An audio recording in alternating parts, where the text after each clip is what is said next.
chicken! A live chicken! My stomach immediately rumbled. My legs led me to a chicken running around the yard, and at one point, I grabbed it, inhaling this delicious smell. This was the only way I could satisfy my hunger. There was no choice. I brought the struggling chicken to my lips and opened my mouth. I lived with my younger brother Nicholas and raised him.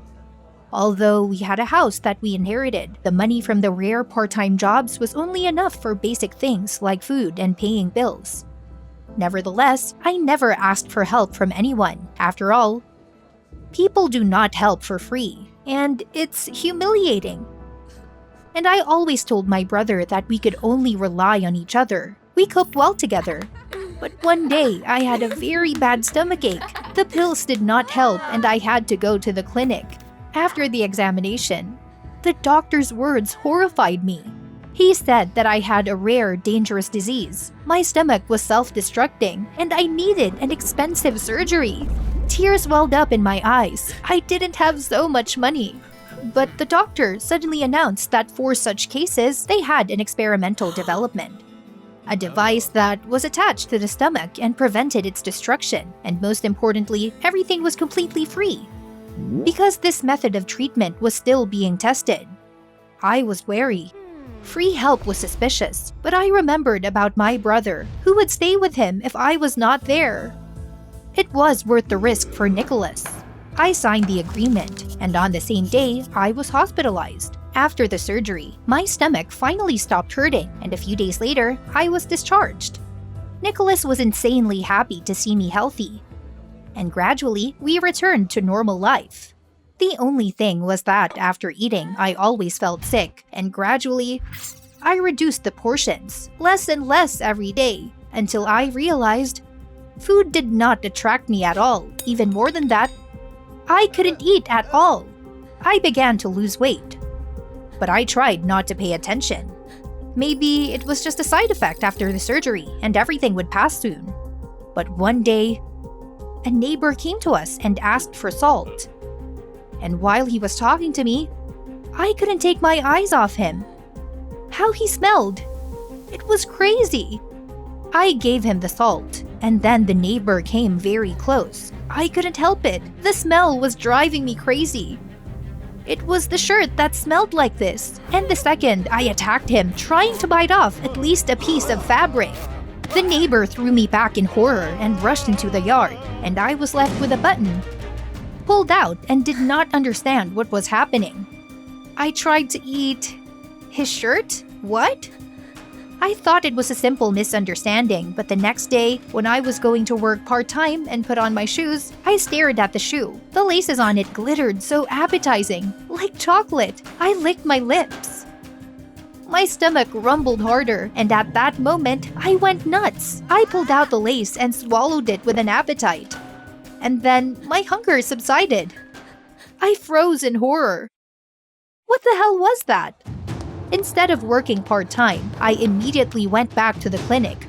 I described my symptoms to them, but the clinic receptionist kindly replied that this was a side effect of the surgery. Everything would pass soon. I was returning home by bus. The doctor's words made me feel better. I couldn't wait for this effect to pass. I was so lost in my thoughts that I didn't even notice how I started chewing on a tie of a man sitting next to me. Only when he shouted angrily at me to stop, I came to my senses, and I was completely confused. Since then, the hunger became stronger, the stomach rumbled, and I didn't want simple food.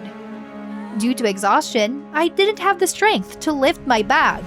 Nicholas saw that something was wrong with me, and he was very worried, but I calmed him down and told him that this side effect would soon pass. One day, Nicholas was doing his homework, but when he went to get water, I suddenly looked at his notebook with homework, and this ink on the paper seemed so appetizing to me. Like a mad woman, I grabbed the notebook and stuffed it into my mouth. I chewed sheet after sheet, and just at that moment, Nicholas returned with a glass of water. He froze in shock and he asked what I was doing. I spat out the rest of the notebook and immediately joked that his homework was done disgustingly and that I had only done him a favor by eating it. My brother laughed and I calmly exhaled. The next morning, I woke up completely exhausted and went to wash my face. But when I squeezed the paste on the brush, I realized that it also smelled terribly delicious, and then I went into overdrive. I resolutely squeezed the entire tube of toothpaste into my mouth, but it wasn't enough, and I ate the tube itself. The hunger immediately receded, and I felt better. I was hungry, but my hunger did not recede, so I bought a batch of shoelaces at the nearest store and ate them like spaghetti, combined with paper, fabrics, and candy wrappers. And my favorite delicacy was a sandwich made of sawdust, covered with a slice of soap. And what about salad of candy wrappers? It was just divine. By a miracle, I managed to hide my food from Nicholas. And in front of him, I pretended to eat ordinary food. But at every opportunity, I threw it in the trash. I ate a lot, but I didn't gain weight because there were no nutrients in my food. A week later, I became very thin.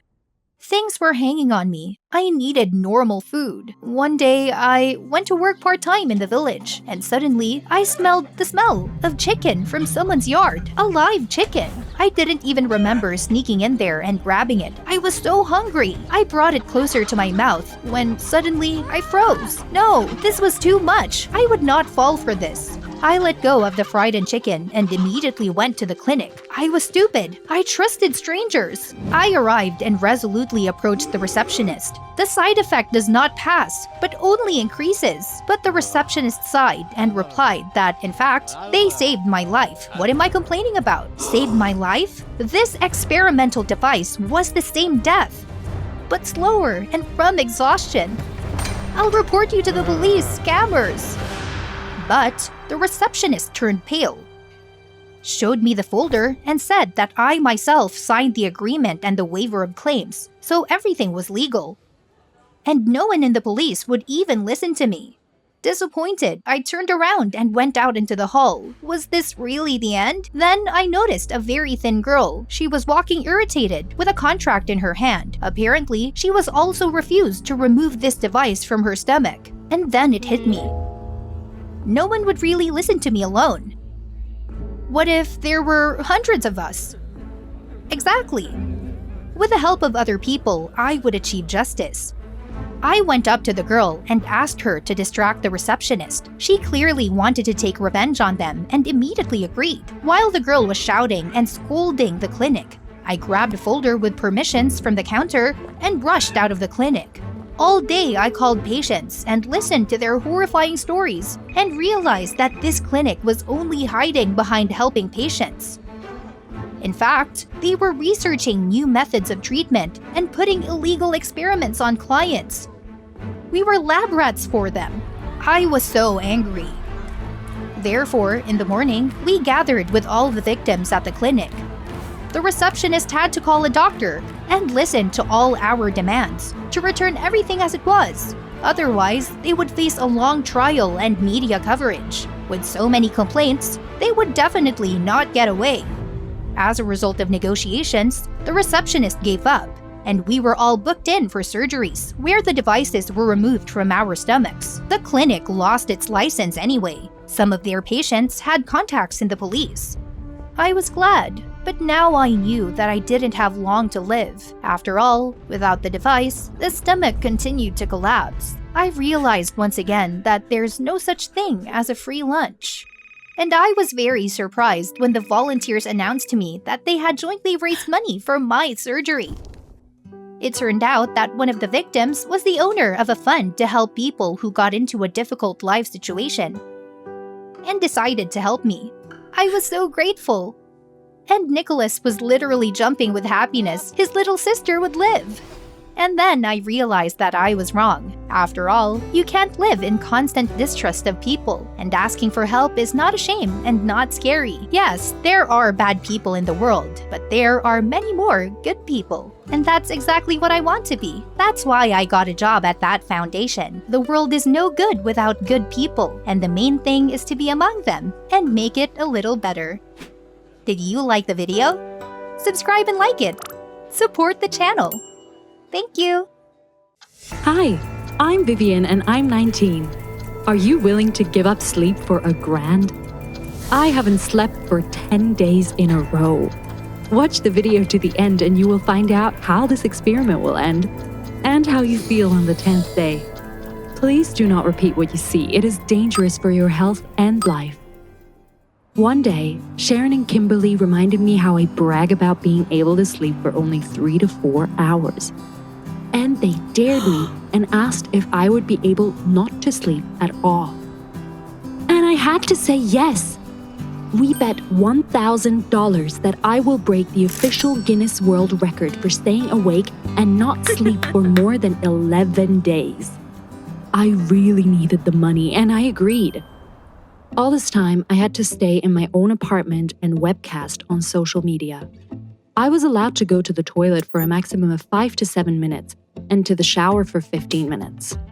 Actually, Sharon and Kimberly even wanted me to sit in the bathroom with a camera. But I flatly told them no way. The first 3 days of the experiment went well in terms of physical condition. But psychologically, it was hard. There were still so many days ahead, and what would I do all this time? To pass the time, I called all my friends and family. Then I read, but it was a bad idea because reading immediately made me sleepy. Google suggested that you should chew gum, turn on the air conditioner to get cold, or put on uncomfortable clothes. How do you fight the urge to sleep? Share it in the comments. Maybe next time I'll use your life hacks. The audience was initially so small that I wanted to finish the experiment. But for the sake of a small number of subscribers who supported me and wrote comments, I continued. Well, I really needed the money. Starting from the 4th day, the views increased dramatically. I became popular. I was even mentioned by several major bloggers. This gave me the strength and desire to continue. I received a lot of messages from strangers. Some praised me, some scolded me. Haters also did not miss the opportunity to humiliate and insult me, the audience, and the whole world. By the end of the 5th day, Alan, a medical student, started watching my experiment. He supported me, kept me awake at night, and engaged me in long conversations on Skype. This helped me a lot on the 6th and 7th day, when I wanted to sleep like hell. I shared the details of how I felt with him, and in general, I liked our communication. In addition, as a doctor, he suggested what foods I should eat to keep the brain working and what things I should do. It helped, although sometimes, on the contrary, I felt very tired and almost fell into a heavy sleep. On the 8th day, my health deteriorated all of a sudden. At first, I heard my mother talking to me, even though my parents live 100 kilometers away. I was terrified. Then, a sudden sense of impending death came over me, as if I was going to die right now. I told Alan about this, and he suddenly became nervous and told me to stop the experiment immediately. He yelled like a madman, spit almost flying through the screen. He shouted that my body couldn't stand it. I turned off Skype and gave up on him. And 2 hours later, the ambulance came to my door. I had to explain to the doctors that I was only slightly ill. In short, I frankly lied to them, so they left as soon as possible. After that, I called my friends, and they told me that Alan wanted to cheer me up and send me a delivery of delicious food. And these fools, unaware of anything, gave the address. I was furious, accused him of not being a real doctor, and told him that he didn't understand anything about it and therefore had no right to tell me what to do. To this, Alan said that he was actually engaged in neurophysiology and was writing a course paper on the influence of sleep and its absence on the body. He also admitted that he specifically asked me to do certain things to see the reaction, as if I was a guinea pig. I did not consent to be a lab rat for science. And you just admit it? I shouted. Then there was some babbling like, I'm ashamed, I want to fix everything, I'm sorry, stop the experiment. But after this, I hung up and banned all of his accounts. Have you ever wanted to kick down a door, break dishes and furniture out of anger? How did you stop yourself? The only thing that stopped me was that it was a rented apartment and nothing could be destroyed there. I decided to express all the pain of betrayal to my audience. But I could not do it. My heart ached, began to pound unevenly, my eyes darkened suddenly, and I sat down in a chair. There was an inexplicable feeling of fear, and then Alan appeared in front of me. He spoke in my mother's voice and called for dinner. The hallucinations didn't go away for a long time, so I turned on a movie on my laptop to banish the symptoms. I need money, I told myself. I really needed it. The fact was that my mom and dad recently lost their jobs due to the crisis. The allowance was not enough and I couldn't find a new job. So I agreed to do this bet because it was about a whole $1,000. The 9th day was even harder, mentally, physically, and psychologically. I didn't have the strength to hold on, so I just walked around the room in circles, and when I got tired of walking, I lay down on the floor. I didn't think about anything, but I felt an endless weight. My ears were ringing, and it was impossible to concentrate on anything. I was about to drop everything and go to sleep, but to my horror, my brain stopped sending the signal of, it's time to sleep. There was some kind of malfunction. The 10th day was the last in the experiment. My right side, heart, and head ached terribly. The light hurt my eyes, my arms, legs, and head were shaking, and my hallucinations were getting worse. At some point, it seemed to me that burglars were breaking into the apartment and I began to yell wildly. Then, I remember nothing. Total darkness. I woke up in the hospital on a drip and, surprisingly, in excellent condition. Sharon and Kimberly were there. They told me that they came running to me as soon as I felt sick, but Alan was ahead of them. He injected me with something that sent me straight to sleep. My friends called the police, and he was taken to the police station for providing medical services without a license. I felt sorry for Alan. He suffered and really wanted to help. Immediately after I was discharged, I went to the police station to write a statement that I had no complaints against him. But, as it turns out, it wouldn't be that simple. I had to tell the police about the experiment, the bet with my friends for $1,000, Alan's suggestions to stop everything and me ignoring him. Even Sharon and Kimberly were questioned, and they already regretted that they had messed up the whole thing. After watching the last stream, the police were convinced that my life was really in danger, and Alan committed the crime to save me. They let him go, but it hardly made him feel any better. At his institute, they learned about the 10-day nightmare, Alan's secret tests, his advice, and so on.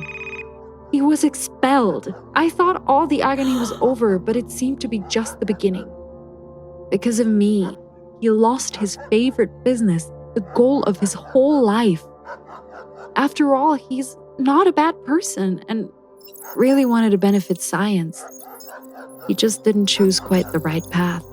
Alan told me to go to hell, banned me on all social networks, and finally, he cursed science. It was the worst day of my life, and I needed to fix it. I wrote a detailed letter describing the experiment and how Alan saved my life, and sent it to all medical institutions in the United States in the hope that they would accept him. I think it's better than nothing. I begged Alan to meet me. First, I asked him for forgiveness for all that horror, and he also sincerely apologized, by the way. And then I told him about my letters to several medical institutes. Alan was surprised and very happy that there was a way out of this situation. The story didn't end there. The situation with my parents was getting worse, and I asked my subscribers to help me find a job. And I found one. Even though it's temporary, this is the money that our family needs so much right now. Sharon and Kimberly gave me that $1,000 and apologized again. If you like the story, show it with the most determined like. Check out our channel more often. We regularly publish new stories for you. Subscribe and click the bell icon, then you will definitely not miss the next episode. I wish you a healthy sleep and a lot of happiness. Hi, I'm Tammy, and I'm 13 years old. Have you ever felt like you swallowed something alive? As if you have something inside you threatening your life? This story happened to me, and the feeling of it still haunts me. Watch this video to the end and find out what will happen to a person if they swallow a poisonous snake. My parents devoted their entire life to biology, so I was interested in exotic animals and insects since childhood. What ordinary children were afraid of were my favorite toys. And instead of bedtime stories, I like to listen to encyclopedias and scientific work of my mom and dad. I always wanted to have an exotic animal at home, but my parents were against it, saying that it could be dangerous and that they had enough of them at work. Until recently, my father was given a small and rare poisonous snake for his birthday. I was thrilled. Of course, I immediately wanted to play with it, but my dad stopped me. He placed the snake in the home terrarium and said that it should not be touched during the adaptation. And he forbade me to take it without permission because it was poisonous. I was upset, but still, I couldn't stand it, and my curiosity took over. Have you ever disobeyed your parents? The next day after my parents left for work, I snuck into my dad's office and played with the snake. I decided to name him Tony, so in secret, I continued to visit Tony every day. But over time, I got bored playing with it alone, and I wanted to show off the snake to my best friend Carl. I decided to prank him, and I really thought it would be fun, but my plan failed. We sat and played our favorite game. I told Carl I was going to get us something to eat, let Tony out of the terrarium, and carried it to my room without being seen. I thought Carl would get scared. We would laugh together and play with the snake. But the prank got out of control. When Carl saw the snake on his leg, he jumped up in horror, screamed loudly. His face turned completely white. He fell to the floor and he began to suffocate. Honestly, I didn't even know what to do, but it was necessary to act quickly. I found a brown bag in the kitchen, ran to Carl, and he started breathing into it, slowly coming to himself. I gave him a glass of water, he drank it, and started yelling at me. It turned out that he couldn't stand snakes, lizards, and all the alike. As a child, he was even allergic to them. He accused me of knowing about it and setting it up on purpose. But I had no idea that Carl had such a fear. We had a big fight. Carl took offense at me and slammed the door. I returned the snake to the terrarium before my parents noticed and went to my room. I was very sad that we had a fight because this has never happened in all of our friendship, so I had nightmares the next night. I was almost asleep, and in my sleep, I thought that something cold was lying on my stomach and beginning to crawl to my head. It crawled right into my mouth, and I couldn't even move. I woke up the next morning in a cold sweat. I was afraid, and what I saw and felt in the dream seemed very real. I was very scared and quickly ran to look at the terrarium, but it was empty. My legs began to shake, and I clutched my stomach and couldn't move. Was there a little snake inside me now?